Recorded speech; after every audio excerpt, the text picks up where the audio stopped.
Welcome to Through Jeremiah's Eyes. I'm about to take you on a trip of tracking and treating an elephant from the sky and on the ground. And currently, I'm a vet student at Cornell and am super interested in wildlife conservation and everything in between within regards to veterinary medicine, as well as bringing stuff from human med over to veterinary medicine, like using an Apple Watch as a heart rate monitor. But nonetheless, one of the big things that we have to do when we're working with elephants is prep for the work.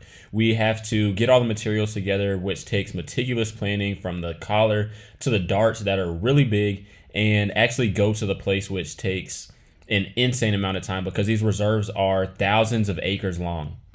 And where we were at in Hoedspruit, South Africa, the reserves pretty much made up the entire area that we were in.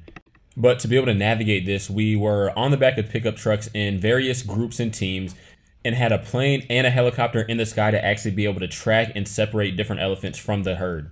Now, the first two orders of business when we find an elephant is to actually be able to, one, clear the area, but two, as you can see right now, actually flip the elephant over to its side. Because unlike us, elephants don't have a pleural space, which is essentially a gap of air between the lungs and the body wall.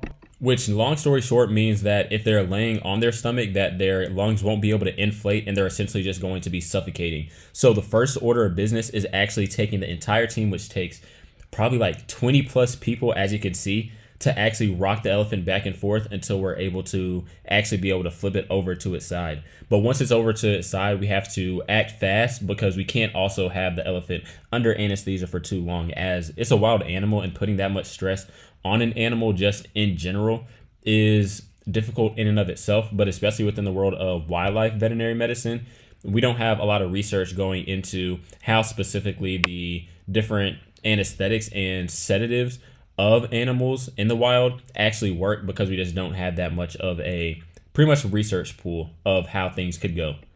But as everybody else is doing their specific things, one of the things that we need to do is monitor the elephant.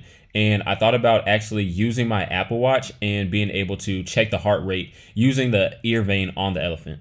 Which, of course, you could just feel it and then use a timer and then calculate it, but that's no fun. So why not use like an Apple Watch or Fitbit or something just to make it a little bit more interesting? I feel like it's cool to be able to see the overlap between human medicine and technology and wildlife medicine.